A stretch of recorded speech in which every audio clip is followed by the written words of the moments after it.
Ето е машинката. Това е веригата с гумени уплътнения.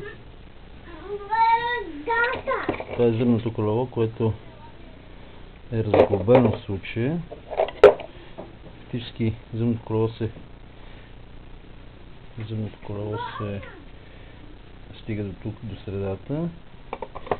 Това са двете водещи, външно и вътрешно. По този начин придава движението. Сервомашинките стоят тук. А тук бяха редукторите от флексовете. Всичко е купено от бриколаж. Тоест, достъпно.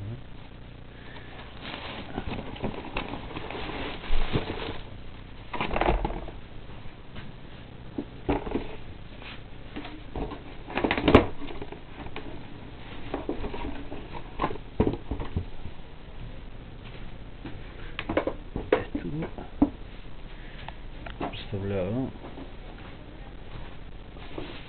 в общи линии самият танк, горе капака съм го смотал някъде.